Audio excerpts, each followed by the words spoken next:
Yang tadi aja yang dilempar sama Kores aja. Apa tadi Bang David temanya? Gak apa-apa, ngalir aja. Temanya Apapun ini ya, itu. Brethren David, pengaruh Roh Apapun Kudus kita- terhadap pengentalan darah di diri Povivo. Hah?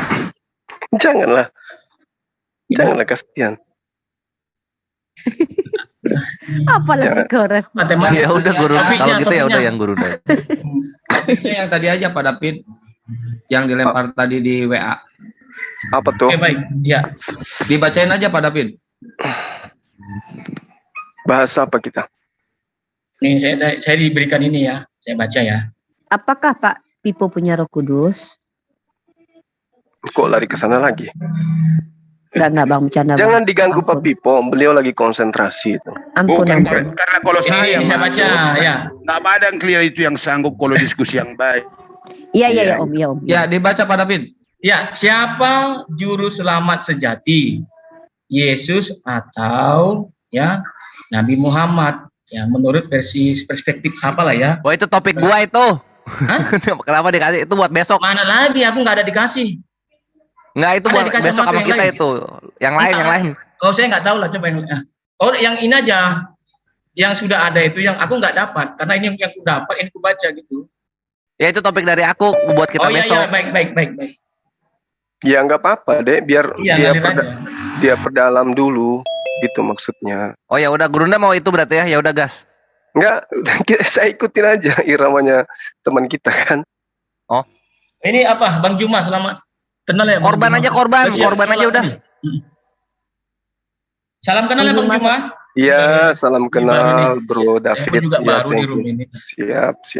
Salam. Selamat datang Pak David di room Kita juga Muslim baru ya. belajar. Ya, salam.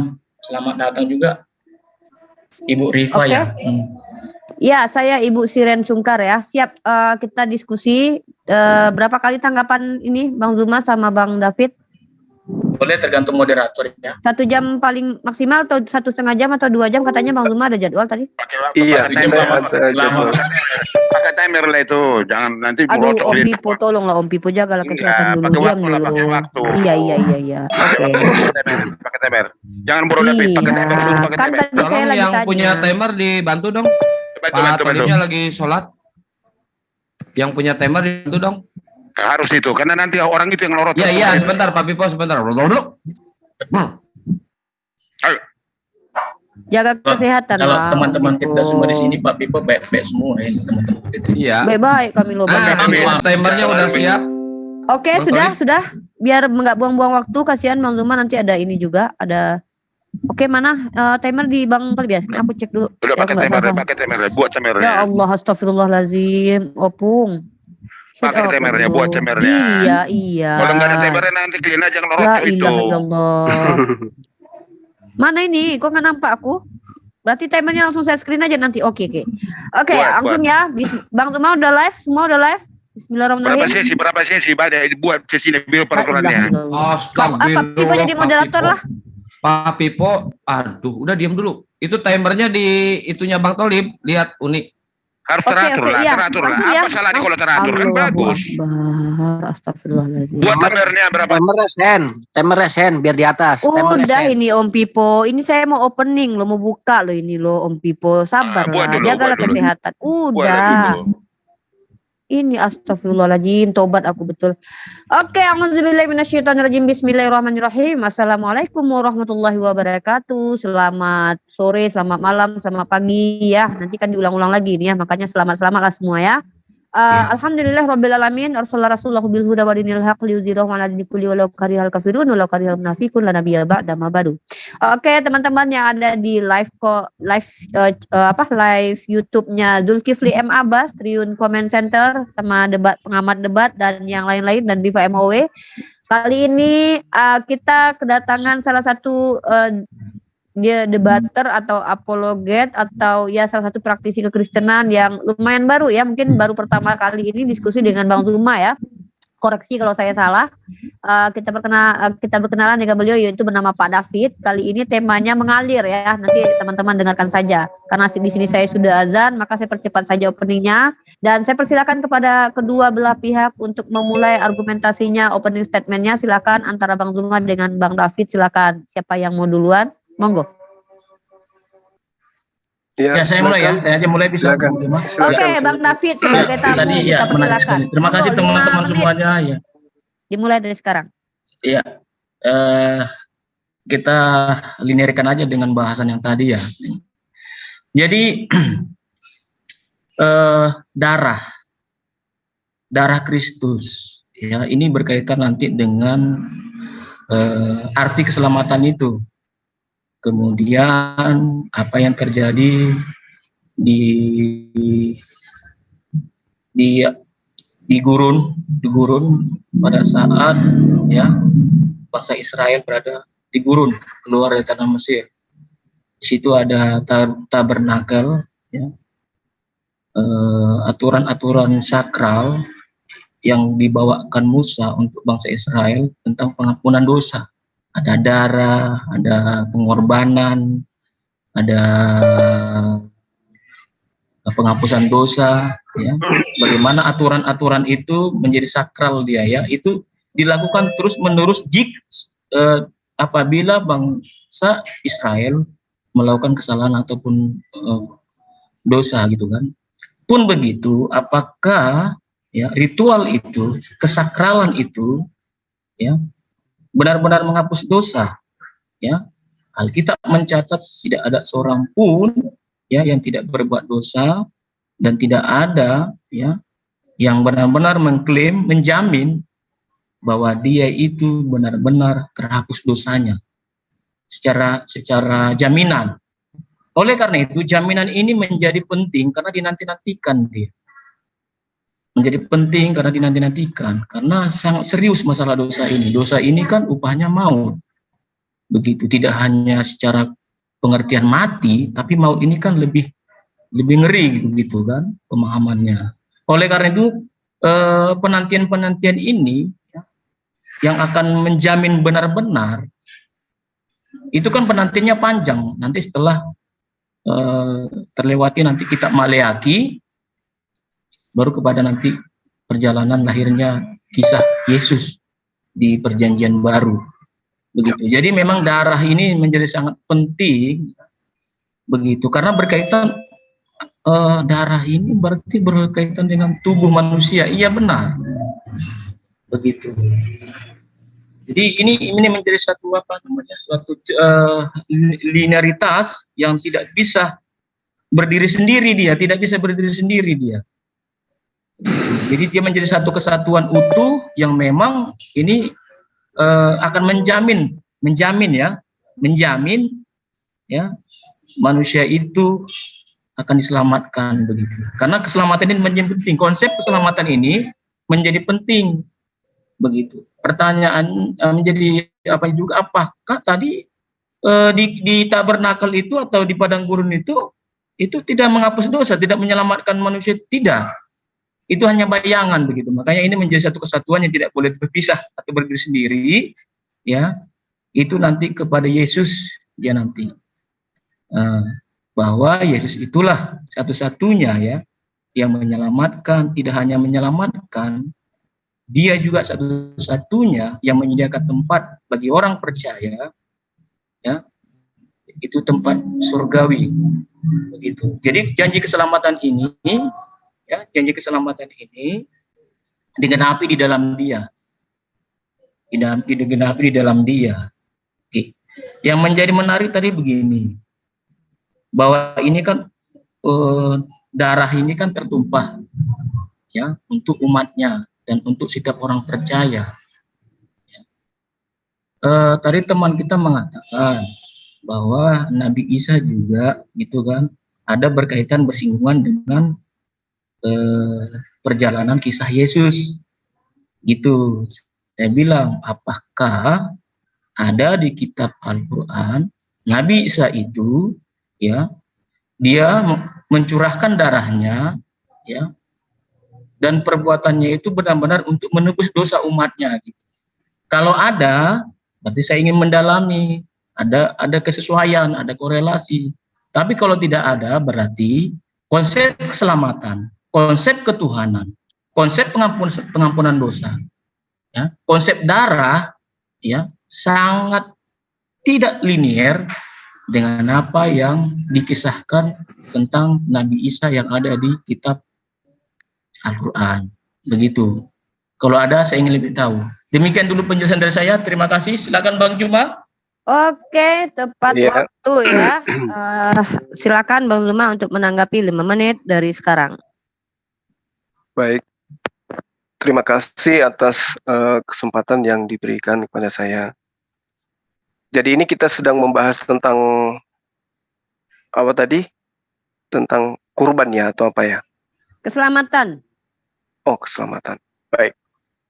Jadi kalau berbicara mengenai keselamatan, di dalam ajaran agama Islam itu diterangkan di dalam Al-Quran, surah Ali Imran ayat 31, Bismillahirrahmanirrahim.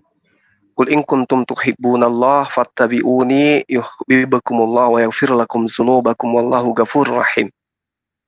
Jadi keselamatan yang ada di dalam ajaran agama Islam itu jelas. Orang-orang ini, manusia ini ketika disuruh untuk menyembah kepada pencipta langit dan bumi, syarat utamanya adalah mengikuti baginda Rasulullah Muhammad SAW. Sebelum baginda Rasulullah Muhammad SAW, syarat keselamatan itu adalah mengikuti Nabi Isa alaihissalam.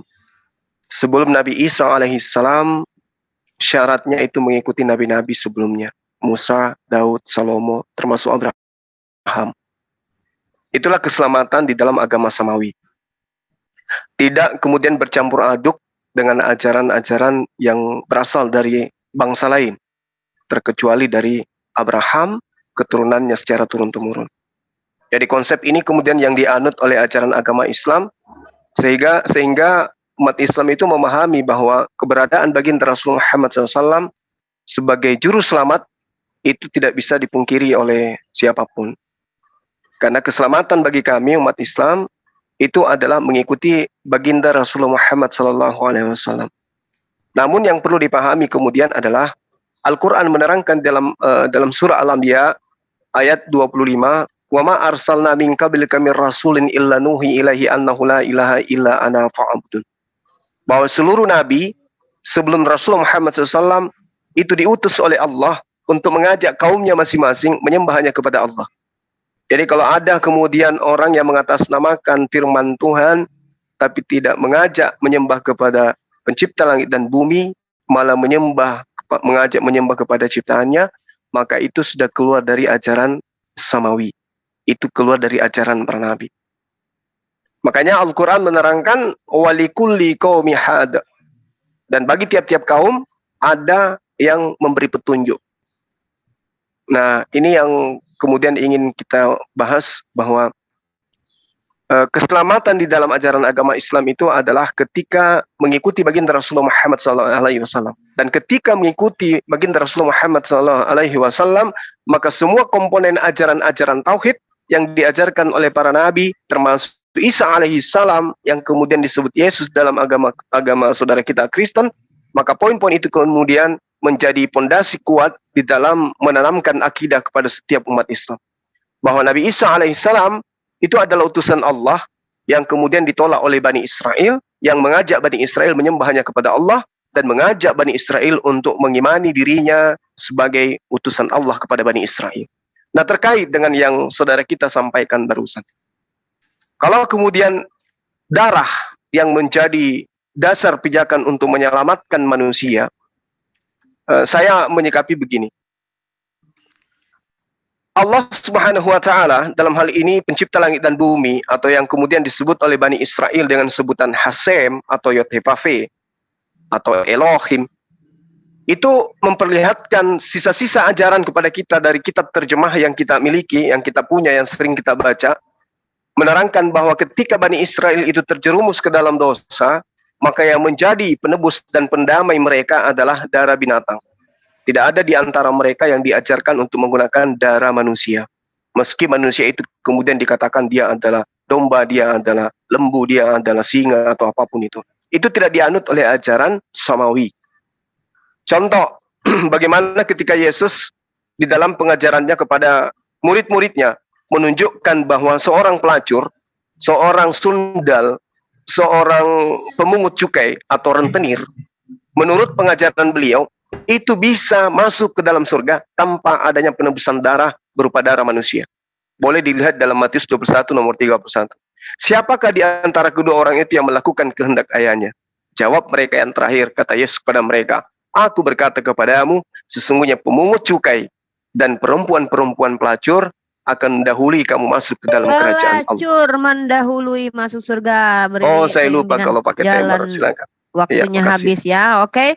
Sebelum saya lanjutkan ke sesi selanjutnya saling menanggapi atau saling bertanya, saya ingin iklankan dulu ya buat teman-teman ikhwani fisabilillah yang ingin berkontribusi untuk penyelenggaraan insya Allah wacana kita ada debat akbar terbuka ya, debat ZTWR Zulkifli Triyun Wafi Rifa insya Allah yang akan diadakan di Makassar.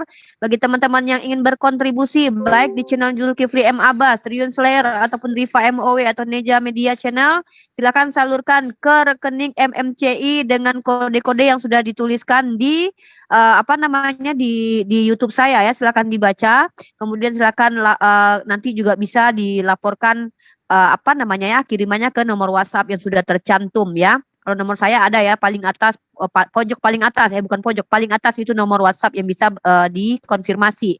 Kemudian buat teman-teman insya Allah ini akan diadakan bulan Desember, di mana insya Allah kita akan mengundang tamu-tamu istimewa ya.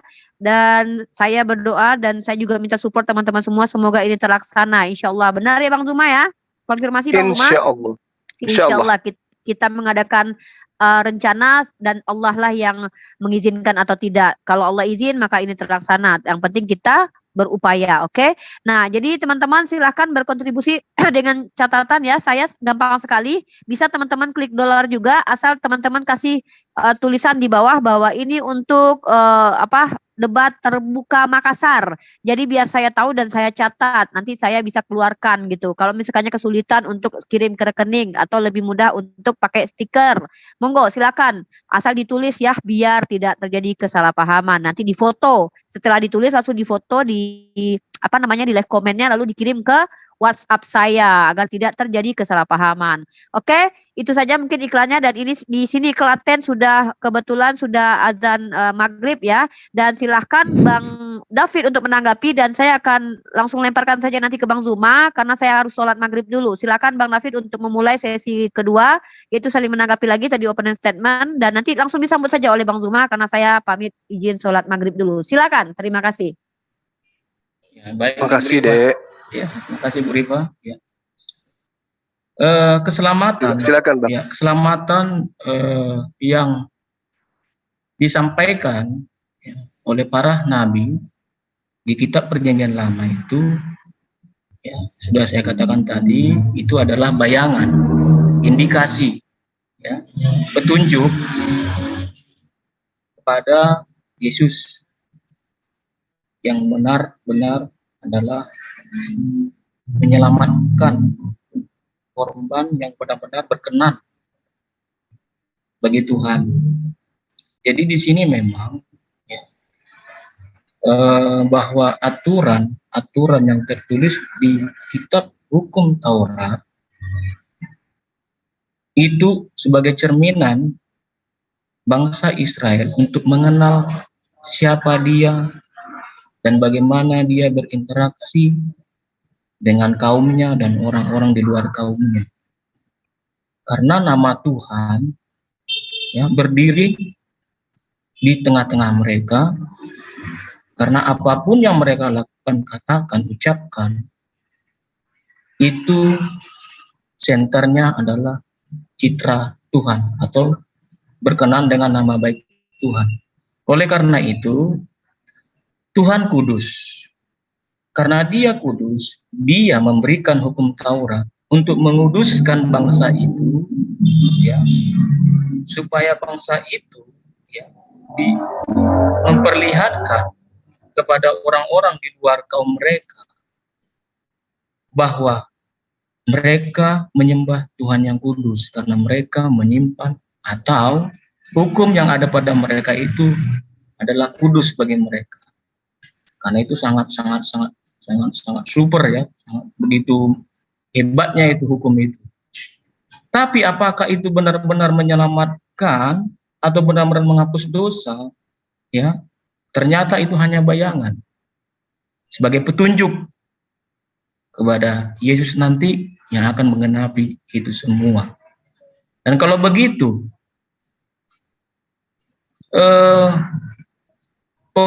korban penghapus dosa, korban penghapus salah, yang medianya adalah kambing domba, sapi atau merpati, ya. Ini kan ketika di zamannya Abraham, ini sudah ada gitu bahwa Ishak akan dikorbankannya, begitu. Jadi ini kan seperti agama, kepercayaan yang harus diimanin, begitu kan. Jadi ya tanpa pencurahan darah gitu, tidak resmi bahwa manusia itu diampuni dosa-dosanya. Dan karena ajaran ini ya diturunkan menjadi tradisi ya, bagi bangsa Israel, ya itu menjadi agama nanti bagi mereka, sehingga agama ya yang mereka yakini, yang dari bapak mereka Abraham, itu akan diturunkan turun menurun begitu. Tapi hanya untuk menjaga kekudusan, kesakralan bangsa itu, karena mereka membawa citra nama baik Tuhan, yang Tuhan itu adalah kudus, tetapi bukan menyelamatkan. Dan agama ini, agama yang mereka yakini pada saat itu kan dikatakan religi ya, yang dipercayai ya. Bapak Abraham, bapak orang beriman, bapak orang percaya. Ya. Dan ini ya akan terus pada zaman Yesus. Dialah itu yang disembelih itu dalam kaitan kiasan. Topologinya begitu. Jadi memang linierlah ini. Sesuai, valid, cocok, bukan cocok-cocokin, enggak. Cocok sesuai dia.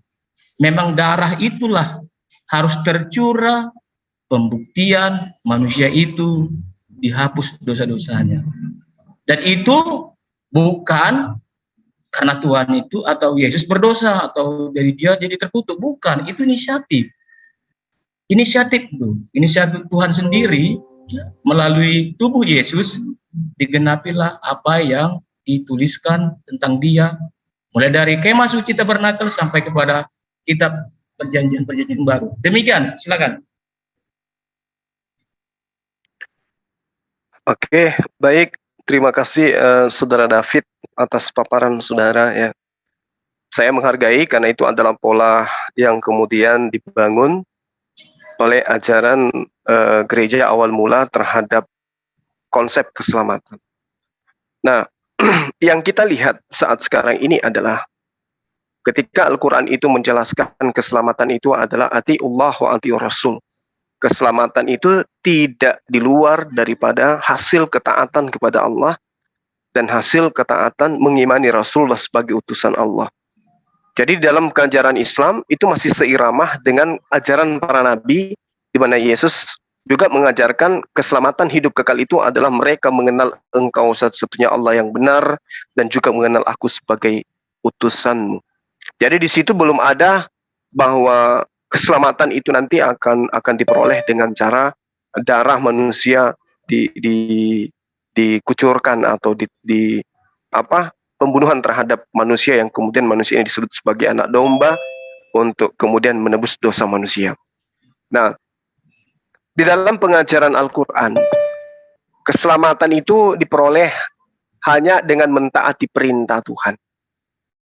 Itu seirama dengan apa yang diterangkan oleh kitabnya Bani Israel. Jika engkau baik-baik mendengarkan suara Tuhan dan melakukan dengan setia segala perintah Tuhan yang kusampaikan kepadamu pada hari ini, kata Nabi Musa di dalam Ulangan 28 nomor 1, maka Tuhan ilahmu akan mengangkat engkau di atas segala bangsa di atas muka bumi ini. Lalu kemudian Ulangan 11 nomor 1 juga diterangkan, haruslah engkau mengasihi. Jadi ini adalah sebuah kewajiban yang tidak ditawar-tawar. Harus artinya wajib. haruslah engkau mengasihi Tuhan ilahmu dan melakukan dengan setia kewajibanmu terhadap Dia dengan senantiasa berpegang pada segala ketetapannya, peraturannya, dan perintahnya. Jadi malam ini kita berdialog tentang keselamatan berdasar terhadap agama samawi.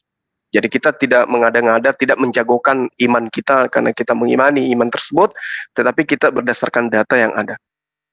Nah, lalu kemudian di dalam pengabaran kitab-kitab terdahulu juga diterangkan itu di Yehezkiel 18 nomor 9. Hidup menurut ketetapanku dan tetap mengikuti peraturanku dengan berlaku setia. Dialah orang yang benar dan dia akan memperoleh hidup. Demikianlah firman Tuhan. Jadi yang diterangkan oleh Al-Quran kemudian, keselamatan itu adalah dilihat dari tingkat ketakwaan, tingkat ketaatan. Bagaimana seorang itu menjadi muslim, berserah diri terhadap aturan mainnya Tuhan, bukan berserah diri terhadap maunya oknum lain, di luar daripada Tuhan. Nah, kaitannya dengan ini, di dalam Matius 8 nomor 4, Yesus menyuruh orang-orang yang hidup sesamanya melakukan kurban, di mana kurbannya seirama dengan kurban-kurban yang dilakukan oleh Nabi Musa alaihissalam. Kurban apa yang dilakukan oleh Nabi Musa dan kaumnya? Ternyata hewan. Sementara Yesus menyeru agar manusia yang ada di zamannya pun melakukan kurban yang sama seperti kurbannya Musa. Nah, itu artinya bahwa keberadaan konsep manusia menebus dosa manusia di atas tiang salib ini harus kita kaji dari mana asalnya. Ya, di dalam Matius 8 nomor 4, sebab sebelum anak itu tahu memanggil bapak ibu maka saya apa? Matius 8 nomor 4, ya sorry saya lupa dalilnya. Di situ jelas dikatakan bahwa ketika ada orang yang sakit yang datang kepada Yesus kemudian, lalu kemudian orang ini sembuh dari penyakitnya, maka Yesus memerintahkan persembahkanlah persembahan yang diperintahkan Nabi Musa. Artinya Yesus mengajarkan kaumnya untuk berkurban dengan menggunakan hewan. Tidak ada satupun data Yesus mengajak dan mengimani untuk kemudian menjadikan dia mati di atas tiang salib untuk menebus dosa-dosa yang diimani oleh teman-teman Kristen hari ini. Jadi sekali lagi saya katakan, keselamatan menurut agama samawi adalah mentaati perintah Tuhan. Matius 19 nomor 17, jika engkau ingin memperoleh hidup, maka taatilah segala perintah Tuhan. Kalau perintah Tuhan yang didatangkan kepada Bani Israel harus ditaati, berarti gugurlah semua ajaran-ajaran Paulus yang mengatakan Yesus mati dengan tujuan membatalkan hukum Taurat dan segala ketentuan yang ada di dalamnya. Keselamatan datang dengan taati perintah Tuhan. Itu dia dari Bang Zuma. Silakan langsung saja ditanggapi oleh Pak David. Baik.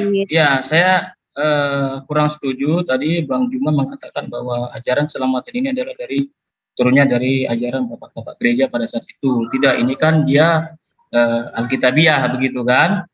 Ya kan? Kalau mengenai adapun ajaran-ajaran ataupun doktrin-doktrin yang pada saat itu yang marak ataupun yang menjadi itu nanti lah itu, ya nanti kita bahas di situ nanti. Oke. Tadi Bang Juma mengatakan bahwa keselamatannya menurut ajaran Al-Quran adalah setia melakukan perintah ataupun yang disampaikan oleh Nabi Muhammad dan harus melakukannya. Nah, kalau anugerah yang dari Tuhan Yesus itu berbeda, dia bukan melakukan, tetapi keselamatan itu adalah anugerah. Artinya bahwa Tuhan sendirilah yang melakukan itu begitu, karena manusia tidak mampu begitu. Di Yohanes 6 ayat 53 dikatakan, maka kata Yesus kepada mereka, aku berkata kepadamu, sesungguhnya jikalau kamu tidak makan daging anak manusia dan minum darahnya, kamu tidak mempunyai hidup di dalam dirimu. Roma 3 ayat 5. Kristus Yesus telah ditentukan Allah menjadi jalan pendamaian karena iman dalam darahnya. Hal ini dibuatnya untuk menunjukkan keadilannya karena ia telah membiarkan dosa-dosa yang telah terjadi dahulu pada masa kesabarannya. Efesus 2 ayat 13, Tetapi sekarang di dalam Kristus Yesus, kamu yang dahulu jauh sudah menjadi dekat oleh darah Kristus. Ibrani 10 ayat 19. Jadi saudara-saudara, oleh darah Yesus, kita sekarang penuh keberanian dapat masuk ke dalam tempat kudus. Ibrani 12 ayat 24. Dan kepada Yesus, pengantara perjanjian baru, dan kepada darah pemercikan yang berbicara lebih kuat daripada darah Habel. Ibrani 13:12. Itu jugalah sebabnya Yesus telah menderita di luar pintu gerbang untuk menguduskan umatnya dengan darahnya sendiri. Artinya bahwa semua keselamatan ini ya bukanlah oleh karena kita menaati seluruh yang tertulis di kitab hukum Taurat.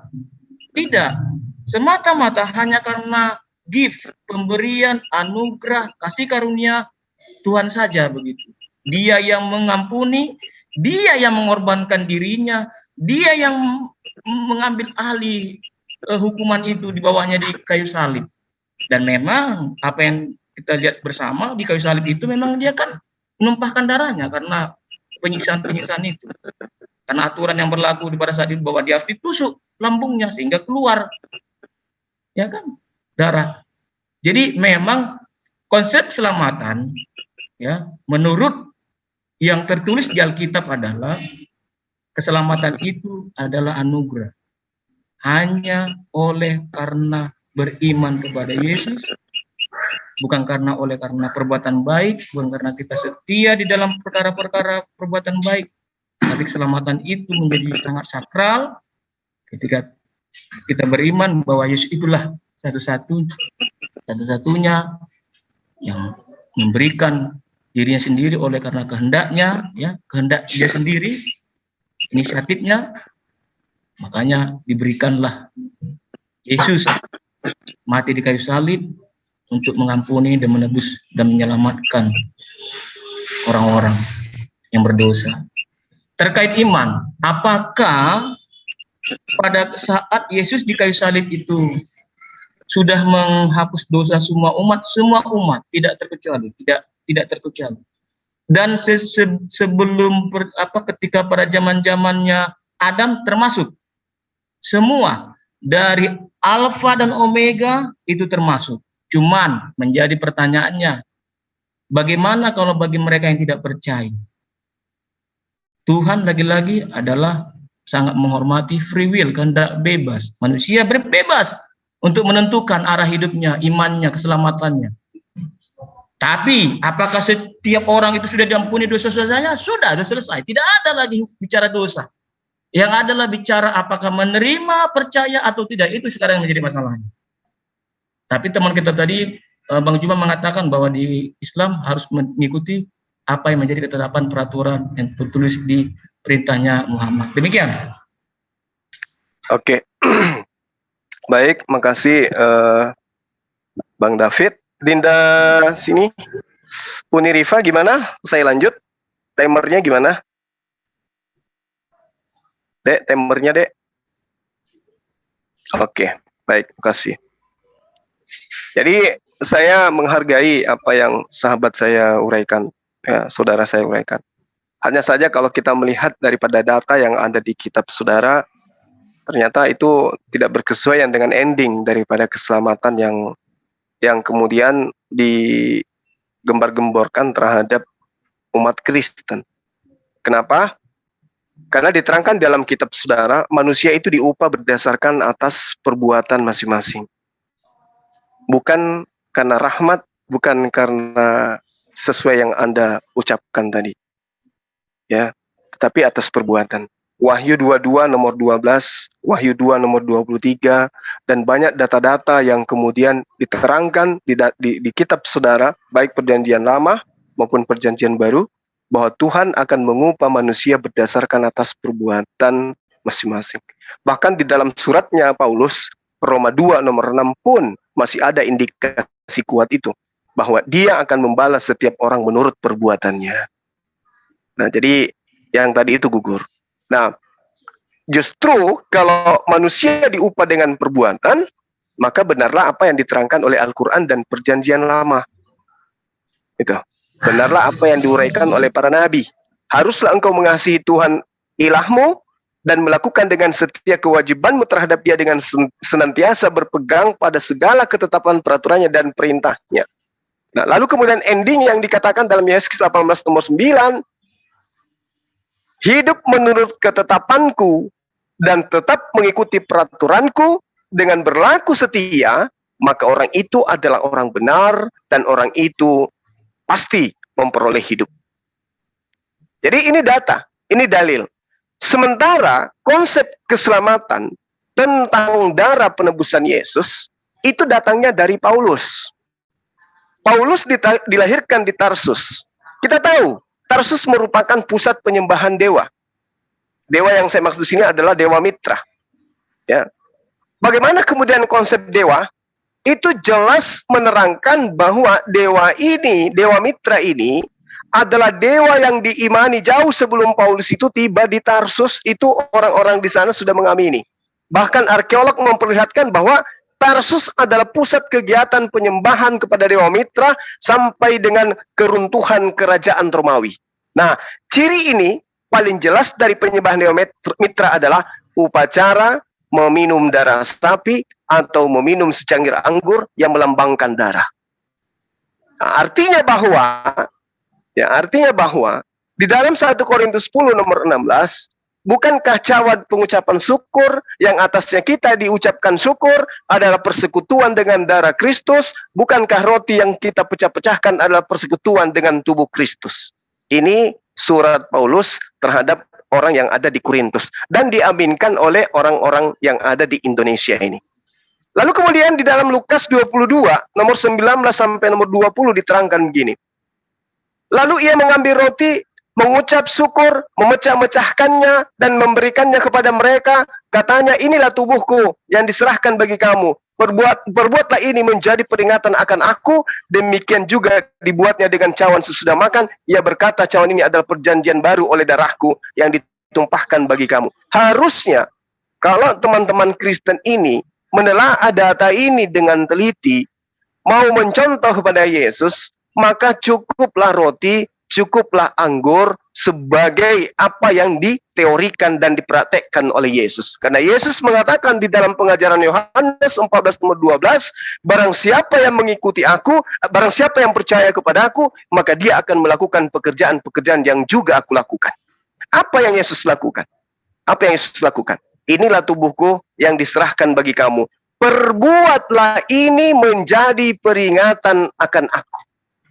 Jadi yang harus diperbuat, apakah menyalib? Tidak. Lalu apa? Mengambil roti, mengambil anggur. Lalu menganggap itu adalah tubuh Yesus atau darah Yesus. Nggak boleh keluar daripada itu. Untuk itulah kemudian saya mengatakan kepada saudara, di dalam Matius 8 nomor 4 tadi, Yesus memerintahkan orang yang hidup sesamanya untuk berkurban menggunakan apa? Menggunakan binatang, bukan menggunakan hewan, bukan menggunakan manusia. Dan ini sangat jelas datanya di dalam Lukas 22 nomor 19. Perbuatlah ini menjadi peringatan akan aku. Perbuat, artinya kerjakan. Apa yang harus dikerjakan? Memecah-mecah roti dan juga meminum anggur. Bukan justru menyalib manusia lalu kemudian menjadikan dia sebagai layaknya dewa mitra. Demikian sementara, silakan. Baik. Perbuatan dengan keselamatan itu berbeda. Perbuatan itu berbicara moral, ya, bicara etika, bagaimana setiap orang itu harus memiliki perbuatan baik. Ya, karena manusia itu harus itu manusia, karena manusia itu sangat mulia. Perbuatan baik itu adalah mutlak harus dilakukan oleh manusia. Apakah perbuatan baik ini akan kepada keselamatan? Tidak. Karena keselamatan itu tadi saya bilang tadi itu adalah pemberian, anugerah, kasih karunia Tuhan saja semata-mata. Yang kaitannya dengan iman. Yang kaitannya dengan iman. Di Kisah 15 ayat 11 kita baca.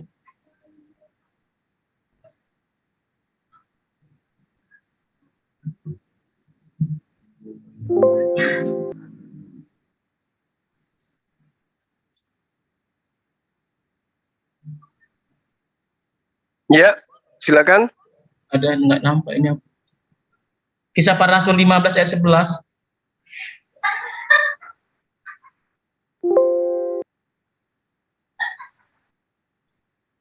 Gimana? Ya, Bang. Kusur saya ntar. Ada yang bisa? Kisah Para Rasul? 15 ya. Ini kusur saya lagi apa? Kisah Para Rasul 15 ayat 11. Ayat 11 ya, mohon dibaca. Oke, Kisah Para Rasul, bentar ya. Ayat pasal 15. 11. 15 ayat 11. Oke, saya bacakan. Sebaliknya kita percaya bahwa oleh kasih karunia Tuhan Yesus Kristus kita akan beroleh keselamatan sama seperti mereka juga. Silakan, Pak. Iya. Jadi keselamatan ini sangat berbeda dengan perbuatan baik atau moral ataupun perbuatan-perbuatan yang adat atau budaya atau apapun itu yang menjaga ya wibawa ataupun manusia itu sendiri gitu kan, kehidupannya gitu. Tapi keselamatan berbeda, itu anugerah gitu. Boleh saja manusia itu mengatakan perbuatan baik itu ini, tapi apakah itu menjamin keselamatan? Tidak. Keselamatan itu hanya kepada Yesus saja oleh pemberian atau anugerah begitu. Jadi kalau Bang Juma tadi mengatakan bahwa itu ada kaitannya dengan ajaran-ajaran yang terdahulu dulu, ya, itu saya rasa itu berkaitan dengan moral, itu perbuatan-perbuatan baik, moral. Memang setiap orang bertanggung jawab terhadap perbuatannya sendiri-sendiri, tapi kan kaitannya dengan moral. Itu sah-sah saja.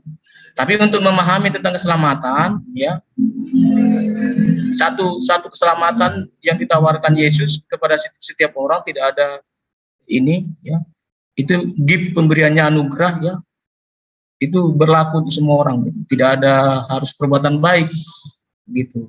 Tetapi apakah itu bertentangan dengan, kalau begitu, kalau kita sudah terima keselamatan itu, suka-suka kita untuk berbuat dosa? Tidak.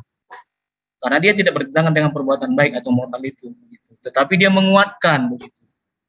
Menguatkan. Kan kurang apa rasanya kalau kita berbuat baik, banyak melakukan amal-amal ibadah segala macam, kalau itu ternyata jaminan keselamatan tidak ada, gitu.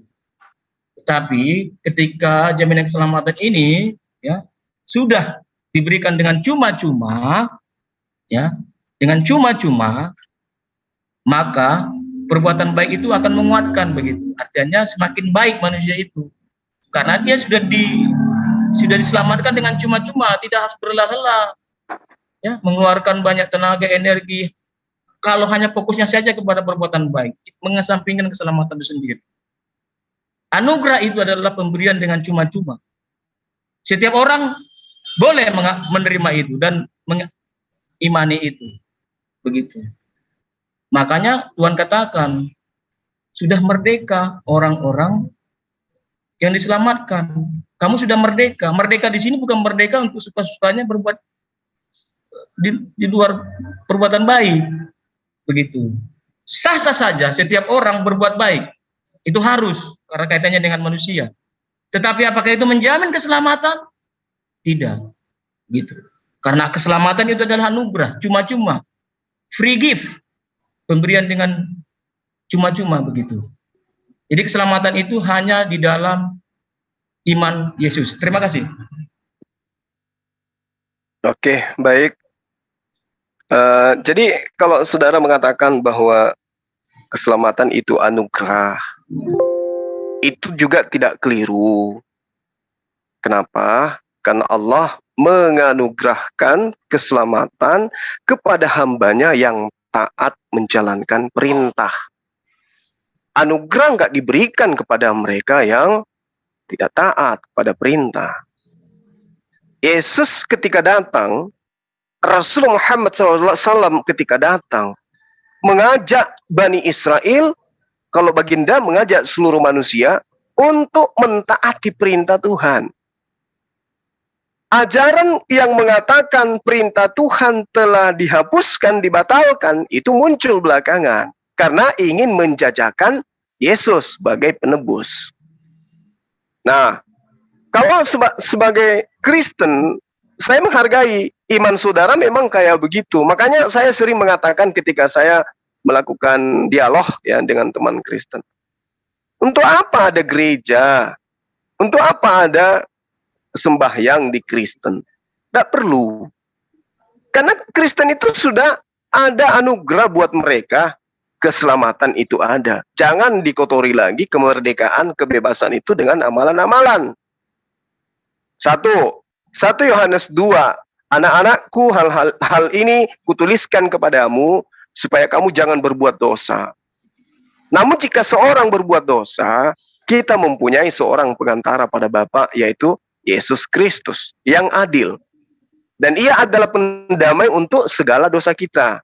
Jadi dosa apapun yang teman-teman Kristen lakukan, Yesus adalah pendamai. Jadi tidak usah khawatir. Itu 1. Kedua, Paulus mengajarkan dalam Galatia 5 nomor 1, dengan matinya Yesus, maka Kristen dimemerdekakan dari aturan-aturan dan dimemerdekakan dari kuk penghambaan. Jadi buat apa lagi menghambakan diri? Buat apa lagi mengikat diri dengan aturan? Ketiga, Efesus 2 nomor 15. Ya, Israel, orang-orang harus tahu, termasuk orang Israel, bahwa dengan matinya Yesus yang disalibkan itu, dia telah membatalkan hukum Taurat dan segala ketentuan dan ketetapan yang ada di dalamnya. Jadi jangan mengotori diri Anda dengan melakukan amalan perbuatan baik. Bebas, merdeka. Jangan menyembah. Itu amanat yang ada dalam kitab. Tapi secara manusiawi, sebagai fitrah kita dicipta oleh Allah, tetap saja kita ini mau beribadah.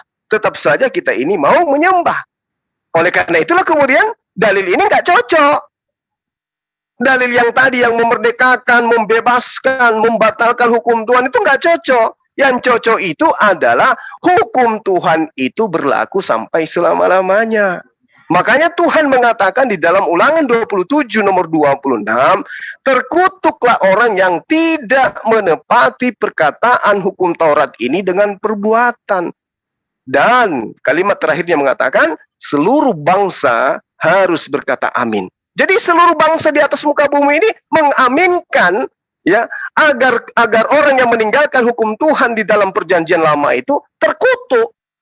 Maka tidak salah kemudian Al-Quran mengatakan orang-orang seperti ini adalah orang kafir, kekal di neraka. Kenapa? Ternyata seruannya seluruh manusia di atas muka bumi ini, seluruh bangsa di atas muka bumi ini mengaminkan keterkutukan orang-orang yang meninggalkan hukum Taurat. Nah ini kita bukan mau menyangga, tapi ini data, ini dalil. Apa sih keselamatan itu menurut Yesus? Kalau Nabi Isa ditanya di dalam Al-Quran, seperti apa keselamatan itu? Ya Bani Israel, inni rasulullahi ilaikum, ani abudullah rabbi wa rabbakum. Itu keselamatan itu, mentaati, menjalankan perintah-perintah Tuhan menurut Nabi Isa alaihissalam di dalam Al-Quran. Bagaimana dengan Yesus? Yesus juga begitu. Matius 19 nomor 17. Mengapa engkau mengatakan aku baik? Hanya ada yang baik satu. Dan jika kalau engkau ingin masuk ke dalam hidup, taatilah perintah-perintah Tuhan. Jadi tidak ada itu penebusan orang yang percaya, siapa yang berkata dengan mulutnya bahwa Yesus itu adalah Tuhan maka dia akan diselamatkan. Enggak, harus dipraktekkan. Ya, harus dipraktekkan hukum-hukum itu. Makanya Yesus mengatakan dalam Matius 5 nomor 19, tidak ada surga bagi orang-orang yang menghilangkan hukum Taurat meski yang paling terkecil. Dia akan menempati tempat terendah di kerajaan langit. Apa itu? Neraka. Demikian. Baik, saya pertegas lagi mengenai anugerah. Ya. Yeskiel 29, tetapi aku bertindak oleh karena namaku, supaya itu jangan dinajiskan di hadapan bangsa-bangsa di mana mereka berada. Di hadapan bangsa-bangsa itu, aku menyatakan diri kepada mereka dalam hal aku membawa mereka keluar dari tanah Mesir. Lagi-lagi inisiatif Tuhan. Yohanes 14 ayat 3, dan apabila aku telah pergi ke situ dan telah menyediakan tempat bagimu, aku akan datang kembali dan membawa kamu ke tempatku, supaya di tempat di mana aku berada, kamu pun berada. Yohanes 17:24. Ya Bapa, aku mau, lagi-lagi ya, Ini anugerah Tuhan. Aku mau supaya dimanapun aku berada, mereka juga berada bersama-sama dengan aku. Mereka yang telah Engkau berikan kepadaku, agar mereka memandang kemuliaanku yang telah Engkau berikan kepadaku. Sebab Engkau telah mengasihi aku sebelum dunia dijadikan. Artinya tidak bertabrakan dengan perbuatan moral. Tidak, perbuatan baik itu yang berkaitan dengan moral, ya, tentang identitas manusia, budaya manusia, adat istiadat manusia, wibawanya, ya, kemuliaannya, kebesarannya, itu semua baik itu. Memang harus begitu manusia. Tetapi apakah itu menjamin keselamatan dia mendapatkan anugerah Tuhan? Tidak. Karena bicara keselamatan ini bicara bagaimana kita akan dilayakkan dengan Tuhan bersama-sama dengan Dia. Begitu. Jadi janji keselamatan inilah yang Tuhan mau anugerahkan kepada setiap orang, ya, dengan tidak mengesampingkan perbuatan moralnya, perbuatan baiknya. Perbuatan baik itu wajib dan harus hukumnya itu, selama manusia masih hidup di dunia ini. Tapi apakah perbuatan baiknya itu, moralnya itu begitu baik, begitu indahnya, begitu mulianya, akan melayakkan dia bersama-sama dengan Tuhan? Tidak. Ini adalah anugerah yang luar biasa yang Tuhan berikan dengan cuma-cuma, ya, supaya setiap orang itu, ya, bahagia. Oh, ada akhir hidupnya itu yang benar-benar dia itu, ini rupanya yang ku cari-cari itu, ini yang ku damba-dambakan itu. Ternyata aku hidup di dunia ini, ya, ada lebih yang, karena apa akhir manusia setelah dia mati nggak tahu bagaimana. Tergantung masing-masing iman seperti apa dia memaknai surga, kan.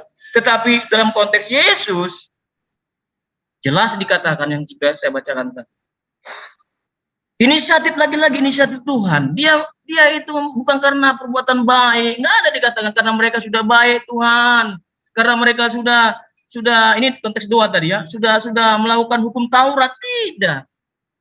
Kasihku melebihi dari semuanya. Oleh karena itu Tuhan, mari supaya tempat di mana aku berada mereka juga ada di situ. Begitu. Artinya cuma-cuma gitu, tidak ada. Apakah itu jadi mengizinkan orang lain untuk melakukan perbuatan salah dosa, ujung-ujungnya juga nanti dikasih karunia? Tidak. Benar kata Bang Juma, setiap orang harus mempertanggungjawabkan perbuatannya sendiri-sendiri di hadapan Tuhan. Benar. Tapi konteks itu adalah dalam konteks moral. Bagaimana manusia berhidup, bersosial. Begitu. Apakah janji keselamatan di mana setelah kematian? Tidak. Itu haknya Tuhan. Inisiatifnya Tuhan, pemberian Tuhan, gift, anugerah yang diberikan kepada setiap orang. Tidak ada syarat, tidak ada syarat dan ketentuan. Tidak ada syarat dan ketentuan tentang keselamatan ini, begitu. Tapi kalau sudah selamatlah kita, contohnya kan sudah menerima anugerah itu, pemberian Tuhan itu. Masalah kita percaya tidak percaya itu kesampingkan dulu. Masakan kita jadi syarat untuk ataupun jadi petunjuk untuk suka-suka berbuat dosa, itu nggak nyambung. Bagaimana itu nyambung, kan? Nggak nyambung. Kok sudah diberikan anugerah keselamatan dengan cuma-cuma sudah hidup, kok mau lagi berbuat dosa? Dan tentu bertentangan itu. Jadi bagi saya keselamatan itu harus semakin kita bersyukur di dalam kita berbuat baik. Tetapi hanya anugerah Tuhan sajalah keselamatan. Demikian. Baik. Ya, semakin menarik dialog kita, ya, sahabat, rekan saya. Jadi gini, yang saya katakan, anugerah diberikan oleh Allah, oleh Tuhan, itu hanya kepada orang-orang yang taat. Taat apa? Taat menjalankan perintah. Tidak ada moral bagi mereka yang tidak taat perintah Tuhan. Seindah apapun perbuatannya, secantik apapun lisannya, kalau dia tidak mentaati perintah Tuhan, itu bukan moral yang baik, bukan attitude yang baik, bukan etika yang baik. Susah untuk kita katakan orang itu baik. Kenapa? Karena terhadap perintah Tuhannya saja dia ingkar, apalagi terhadap perintah sesamanya makhluk. Kelihatannya baik, tapi tengok ke dalam, apakah sesuai dengan apa yang kita lihat. Nah, ketika saudara mengatakan bahwa Yesus memberikan keselamatan dengan pola yang Anda katakan tadi, bahwa itu adalah anugerah, dan orang yang telah diberi anugerah mustahil lagi kemudian, janganlah kemudian dia itu melakukan pelanggaran-pelanggaran. Saya katakan itu juga keliru. Yang Anda maksud anugerah adalah orang yang mengimani Yesus mati di tiang salib. Itu yang anugerah. Selamat orang-orang Kristen kalau mengimani Yesus mati di tiang salib dengan cara terkutuk. Itu baru dikatakan anugerah keselamatan kepada Kristen. Nah, kalau Anda mengatakan, janganlah kalian berbuat dosa lagi. Nah, tadi saya sudah mengurai 3 poin. Orang Kristen ketika dia berdosa, itu dikatakan, dia Yesus adalah pendamai untuk segala dosa Kristen. Jadi kalau sudah punya anugerah, mau melakukan apa saja silakan. Nah, kenapa tidak mau melakukan? Kenapa tidak mendengarkan? Silahkan. Kenapa? Karena naluri kemanusiaan itu menolak. Karena manusia itu bukan binatang. Manusia itu adalah makhluk yang dicipta oleh Allah dengan fitrah bertuhan di dalam dirinya. Itu dibawa dari lahir. Nah, sementara data yang ada di kitab saudara mempersilahkan untuk hidup merdeka, bebas, layaknya hewan yang tidak punya aturan keagamaan. Itu dalil. Berdosa pun dikatakan bahwa jangan khawatir, sebab kita mempunyai seorang pengantara antara Bapa dan juga Yesus, dan dia adalah pendamai untuk segala dosa kita. Jadi tidak usah khawatir. Dalilnya Galatia 5 nomor 1 itu adalah pegangan yang kuat untuk teman-teman Kristen melakukan apa saja. Nah, mungkin memang gak enak kedengarannya, tapi itulah kebanggaan yang harus dipopulerkan, yang harus digaungkan oleh orang Kristen, bahwa kami sudah ada surga. Kami ini adalah anak-anak Tuhan. Saking hebatnya mereka menobatkan diri mereka sebagai anak-anak Tuhan. Kenapa? Mereka bukan lagi budak, mereka bukan lagi hamba, tetapi mereka adalah anak daripada pencipta langit dan bumi. Tapi dengan cara apa? Dengan cara menjual Yesus, bahwa Yesus adalah anak Tuhan yang mati di atas tiang salib. Ini ajaran dari mana? Ajaran dari Paulus. Untuk siapa? Untuk Romawi dan Yunani. Tapi diaminkan oleh anak bangsa. Ya, karena dulu tangan kanannya pernah datang sini. Tapi orang-orang Yahudi yang diajarkan agar setia terhadap perintah Tuhan, mereka nggak pernah datang ke Indonesia untuk mengajarkan hukum Taurat dan berlaku setia terhadap perintah dan ketetapan Tuhan. Nggak pernah. Jikalau engkau baik-baik mendengarkan suara Tuhan, mendengarkan perintah Tuhan, dan melakukan dengan setia segala perintahnya, ya, maka Tuhan akan mengangkat derajatmu, mengangkat engkau di atas segala bangsa yang ada di atas muka bumi. Berarti manusia, Bani Israel dalam hal ini, harus setia, dituntut setia. Nah, kalau Bani Israel pengikut Yesus itu setia menjalankan hukum Taurat, maka mustahil mereka nampak di permukaan sebagai orang Kristen. Ketika Bani Israel pengikut Yesus ini menjalankan Taurat, mustahil mereka masuk ke gereja. Mustahil mereka ibadah hari Minggu, dan mustahil mereka menyembah kepada Yesus. Lalu dari mana prosesi-prosesi ini? Itu datangnya dari Antioquia, datang dari Tarsus. Demikian. Ya, lebih menarik ya.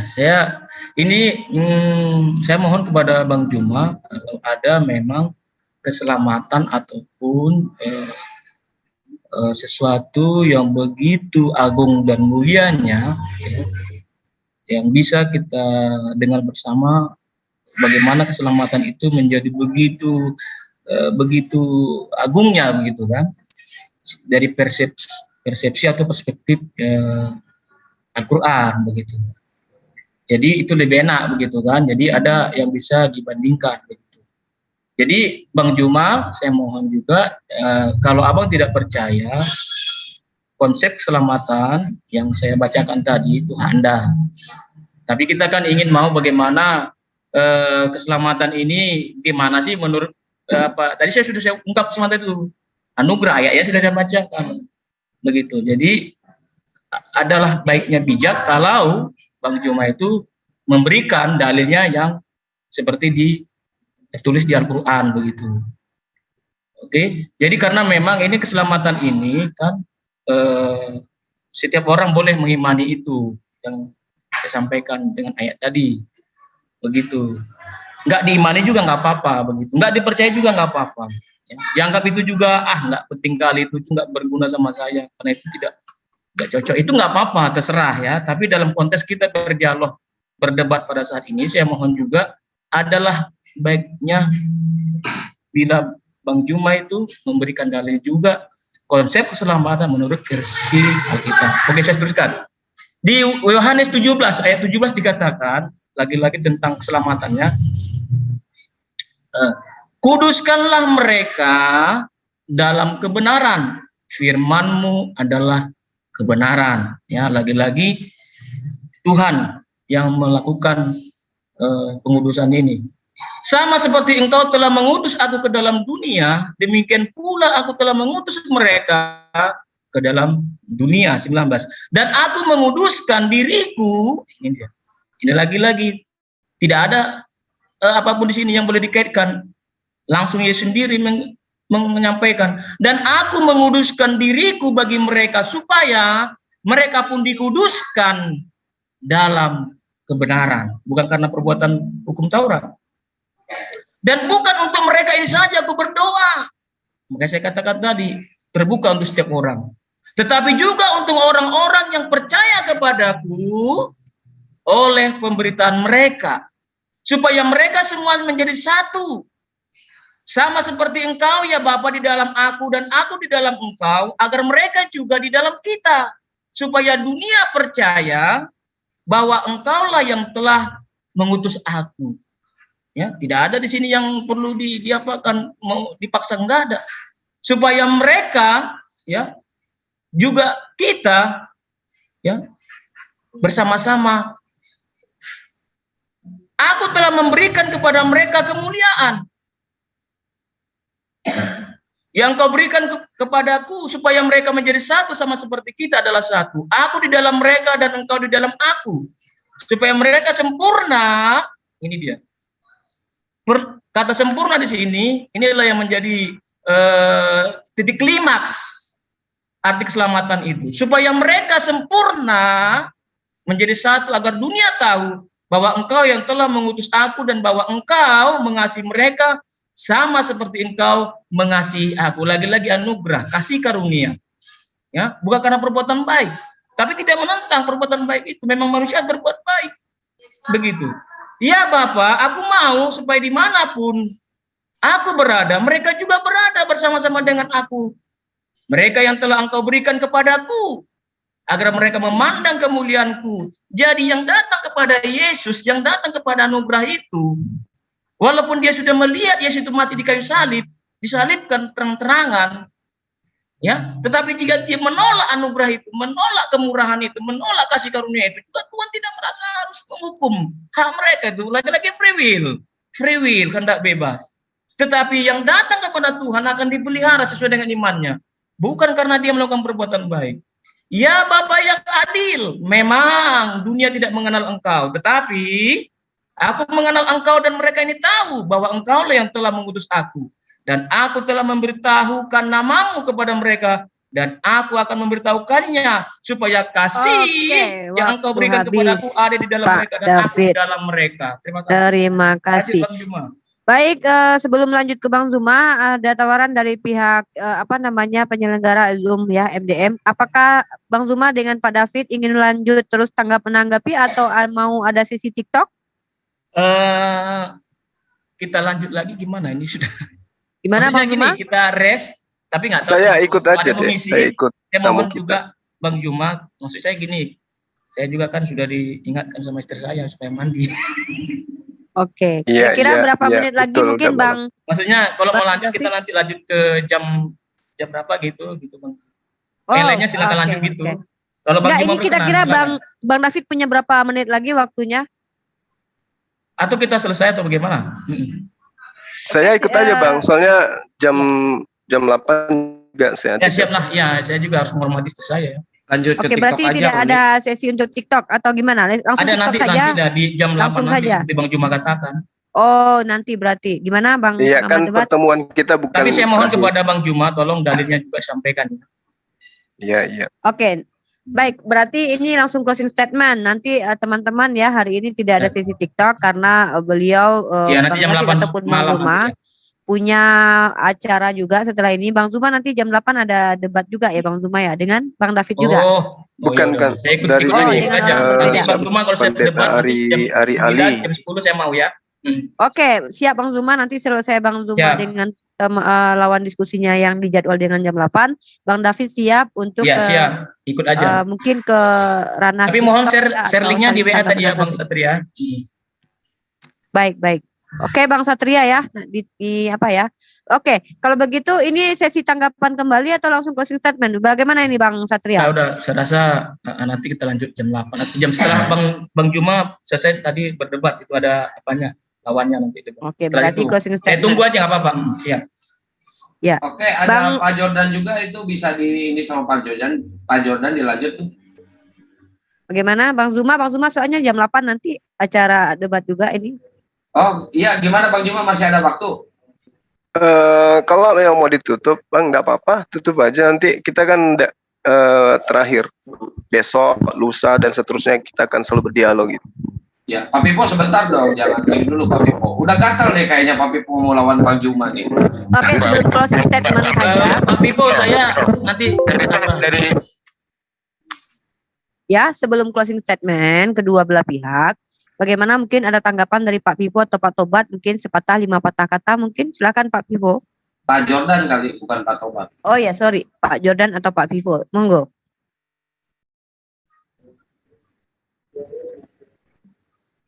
Pak Pipo? Oh, lupa buka mute-nya. Buka aja mute-nya Pak Jordan, Pak Pipo. Oh ya, halo Bro Juma. Ya. Iya, Pak. Udah 1 bulan, 2 bulan saya ajak Anda, kan pernah mau mudah takut yang Anda dilayani. barangkali, enggak? Apa tuh? Mau debat besok dia jam berapa, Bro? Besok pagi juga boleh. Diskusi. Oh, pagi janganlah, saya kerja besok pagi, Bro. Besok malam saya masih ada jadwal. Gimana? Sore. Habis Oh, enggak, Jumatan. gini aja, kalau ada waktunya udah kita diskusi. Tapi udah hampir 2 bulan saya ajak Anda nggak pernah bisa ya. Sibuk mungkin Anda. Ngajak lewat apa? Mana, Bang? Telepon, WA atau lewat Cara lisan waktu itu, waktu Anda di Medan katanya, Anda yang katakan di Medan. Ya, Jadi diatur sama- saja Tapi sekarang. kan kita nggak pernah komunikasi langsung, gimana sih? Abang Dari kali Zoom ngomong sama dari Zoom, tembok enggak, kali. bukan. Dari Zoom kita kan komunikasi, Anda sama mimpi itu waktu itu mungkin, dari sama Bang. siapa? Pipo. Iya, alhamdulillah kalau Si Malik gitu. sama si Malik waktu itu Anda. Ya, kita dulu udah sama si Malik Anda. Ini pun saya tadi tapi udah janji mungkin sama Bro David nggak apa-apa lah udah. Ya udah nggak apa-apa. Saya dialog bentar jam 2 jam. Habis itu bisa kok. Nah, waktunya Bisa dulu nggak bentar? kapan waktunya yang ada udah itu aja lah. Oke, saya ikut waktunya Bang Pipo aja. Kapan? Habis di Iya, sana boleh. aja Bang Juma. Habis di sana jam 8, kalau masih nggak ngantuk ya lanjut di sini sama Pak Pipo. Iya, Iya, jam 12 pun nanti saya bisa jam 12. Oh, jangan Oh, dong, ya udah. Malaman. Oh ya. Jam 10, jam 11. Besok jam berapa Bang bisa waktunya Bang? Enggak. Nanti saya bilang lah sama Jum ini kesini saya maju selalu. Ya, Pak Pipo ini Bang Juma di sini 24 jam. Iya, kalau yang lain nanti saya kan di-kick dia apa segala macam, jadi saya nggak mau masuk lagi ke yang lain-lain. Oh gitu. Karena kalau ke Jom ini saya masuk, memang saya hormati Jom ini. Dikit pun nggak lama-lama saya dikit. Memang dikit juga, tapi udahlah. Saya masih paham kok. Ya, Enggak begini maksud saya Juma. Supaya dari kita. Karena Pak Pipo kan belum pernah Anda diskusi dengan Pak Pipo. Iya, saya aturkan deh Bang Pipo. Saya asistennya Bang Zuma. Bang Pipo. Jam berapa bisanya? Besok atau malam ini? Biar saya yang aturkan. Saya asisten pribadi Bang Zuma. Ayo. Nanti jam 12 bisa, tapi nggak mungkin lah jam Jumat. Ya nanti saya tanya sama Bang Zuma mau atau Enggak, tidak. janganlah, jangan. Ya. Kesehatannya pun harus dijaga. Nah, Ibu, besok lah, apa? besok ya. Besok, ya. Oke, biar closing statement dulu kawan kita ya. Nggak mungkin. Manajernya. Ya, biar Bang Juma dengan Bang David closing statement dulu, nanti baru diatur acara selanjutnya. Oke, Opu? Oke ya. Oke, silakan di closing dulu materi yang tadi telah didiskusikan Bang Juma dengan Bang David. Silakan. Nanti Om Pipo sabar dulu Om Pipo. Nanti tahan napas dulu. Silakan. Iya, siapa duluan? Tadi yang opening statement Bang Cito, siapa? Takmu kita, Bang David. Berarti kalau closing statementnya siapa? Tetap Bang David atau Bang Zuma ini biasanya kalau aku? Pak David aja, Pak David duluan. Oke, silakan Pak David.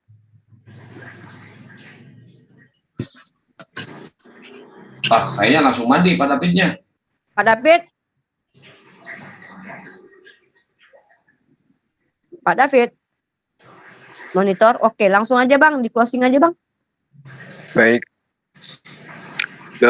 Bismillahirrahmanirrahim. Saya pertama minta maaf kepada Bang David ya.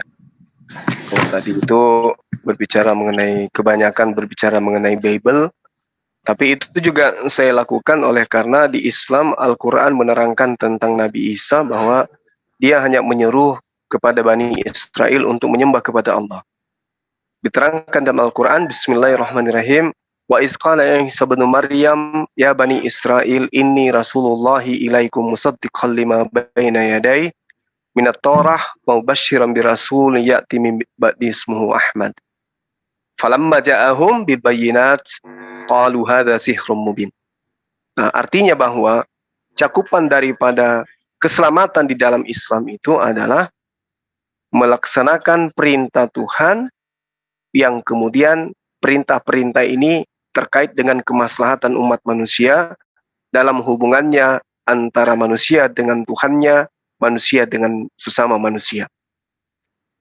Dalam koridor pengamalan ajaran Islam keselamatannya itu jelas, yaitu bahwa ketika umat Islam itu menerima bimbingan, yang mana bimbingan ini diperoleh dari baginda Rasulullah Muhammad SAW, yang inti ajaran adalah Al-Quranul Karim, maka umat Islam itu akan diselamatkan. Wa kadzalika auhayna ilaika ruhan min amrina ma kunta tadri mal kitab walal iman walakin ja'alnahu nuran nahdi bih man nasha'u min ibadina wa inna latahdi ila siratal mustaqim. Jadi jalan lurus di dalam ajaran agama Islam itu adalah ketika menyembah kepada Allah dan tidak menduakan Allah dengan makhluk. Ini poin-poinnya kemudian. Sehingga tadi ketika kita berbicara mengenai keselamatan, saya banyak berbicara tentang hal yang kemudian menyinggung atau membahas tentang konsep keselamatan yang diajarkan oleh Yesus itu sendiri. Kalau saudara David kemudian merasa risih dengan itu, saya minta maaf. Yang pada intinya, Al-Quran mengajarkan kepada kami ending dari segala perbuatan dan amalan yang saudara lakukan hari ini, itu dibahas oleh Al-Quran di 1400 tahun silam, di ayat 159 surah An-Nisa. Bismillahirrahmanirrahim. Wa im min ahlil kitab illa la yu'minanna bihi qablal mauti wa yawmal qiyamah yakunu alaihim syahida. Tidak ada seorang pun di antara ahli kitab yang tidak beriman kepada Nabi Isa menjelang kematiannya. Dan pada hari kiamat, Nabi Isa akan menjadi saksi atas mereka. Nah, inilah kemudian kenapa kami umat Islam itu mendudukkan oknum yang datang kepada Bani Israel ini hanya sebagai Nabi dan Rasul, karena ending daripada misi kedatangannya yang kedua kalinya itu adalah menjadi saksi kepada ahli kitab, mana di antara mereka yang benar-benar mendudukkan dirinya sebagai Nabi dan Rasul, mana kemudian yang mendudukkan dirinya sebagai Tuhan, mengganti Tuhannya yang diterangkan dalam Al-Quran, bahwa apakah engkau pernah mengajarkan kepada mereka menyembah dirimu? Kemudian dia mengatakan, Maha suci engkau ya Allah, aku tidak pernah mengajarkan apa yang bukan hakku untuk aku katakan kepada mereka. Saya kira begitu sebagai penutup dari saya, yang pada intinya keselamatan di dalam ajaran agama Islam itu terurai di dalam Al-Quran, Alif Lam Mim, Dzalikal kitabu la raiba fihi hudal lil muttaqin. Ketika manusia menjadikan Al-Quran sebagai petunjuknya di dalam kehidupannya, dalam hubungannya kepada Tuhannya dan sesama manusia, maka mereka adalah orang-orang yang beruntung, yang diterangkan dalam Al-Quran, ulaika ala hudam min rabbihim wa ulaika humul muflihun. Mereka lah yang mendapat petunjuk dari Tuhannya, dan mereka itulah orang-orang yang beruntung. Beruntung di sini artinya orang-orang yang diselamatkan, orang yang mendapatkan jannah. Demikian dari saya. Wabillahi taufiq wal hidayah. Salam tauhid, salam satu Tuhan. Assalamualaikum warahmatullahi wabarakatuh.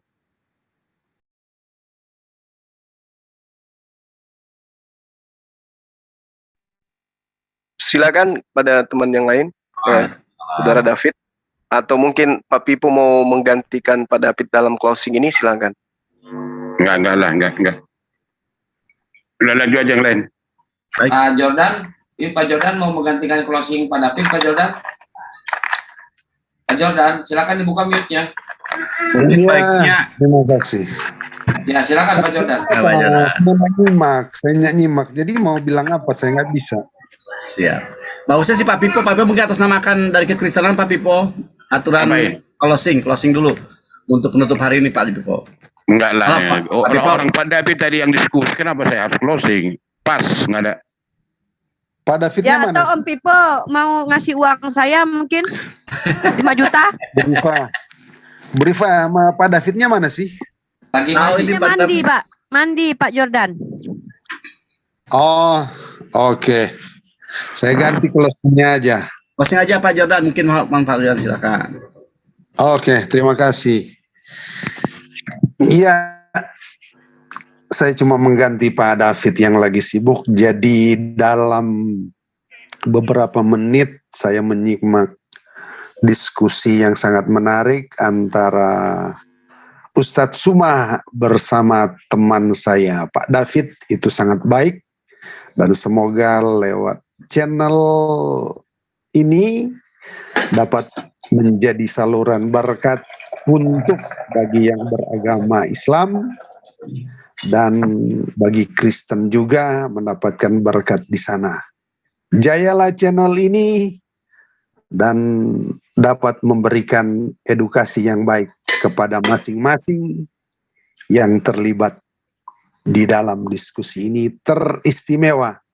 Semoga yang mendengarkannya, bahkan juga yang ada di Zoom ini partisipan, semoga mendapat berkah lewat diskusi tadi. Terima kasih. Assalamualaikum kepada yang beragama Muslim dan shalom kepada yang beragama Kristen. Salam. Oke, izinkan saya untuk iklan lagi. Oke, mumpung masih live channel seperti channel Bang Zuma. Oke, baiklah. Kembali lagi saya iklankan ya. Buat teman-teman yang mau berkontribusi, insya Allah kita ada rencana debat terbuka, debat akbar ya. Karena kita melihat kemarin Alhamdulillah berjalan sukses. Debat yang dibuat oleh Graham Mu'alaf, maka kita juga akan membuat insya Allah debat yang sama ya, kurang lebih seperti itu, debat terbuka di mana kita berniat dengan hati yang sangat tulus untuk merangkul teman-teman berbeda keyakinan untuk duduk di kursi yang berhadap-hadapan, bertatap muka untuk berdiskusi dengan penuh kasih dan cinta ya. Insya Allah akan diadakan di Makassar karena memang agak berbeda jikalau kita bertemu secara tatap muka itu euforianya lebih berbeda gitu, rasa kekerabatan rasa kekeluargaannya itu lebih terasa, dan insya Allah akan diadakan di Kota Makassar. Dan yang ingin berkontribusi secara material ataupun moral ya, bisa mensupport dengan cara apapun. Bagi teman-teman yang berniat membantu untuk menyumbangkan sedikit rezekinya agar berjalannya debat akbar yang insya Allah bulan Desember kita laksanakan ini, silahkan berkontribusi di nomor rekening yang sudah saya letakkan di teks berjalan di YouTube saya. Dan silakan konfirmasi di nomor handphone, di mana nomor handphone itu juga digunakan untuk pembelian rendang atau order rendang ya, untuk pembelian rendang ya. Jadi silakan di konfirmasi ke nomor saya atau ke nomor Bang Zuma juga nggak apa-apa ya, nomor Bang Zuma yang sudah tertera di YouTube beliau atau di description box atau di Tribun Comment Center. Silakan teman-teman yang ingin berkontribusi sehingga tercapainya acara yang kita harapkan luar biasa ini bulan Desember nanti di Makassar. Goes to Makassar ya, insya Allah. Kemudian buat teman-teman jangan lupa ya di subscribe channel-channel Muslim yang masih subscribernya kecil ya, mungkin masih sekitar 2.000, 3.000 atau 20.000 ke bawah atau 15.000 ke bawah, biar mereka semangat lagi untuk mengupload diskusi-diskusi lintas agama atau mereka lebih kreatif lagi dalam berdakwah dengan konten ya. Jadi silakan disupport mereka dengan cara subscribe dan klik notifikasinya. Ada yang ingin promo channel atau apapun itu silakan, mumpung masih live ya.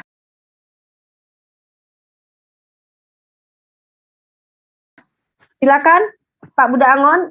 Iya, siap.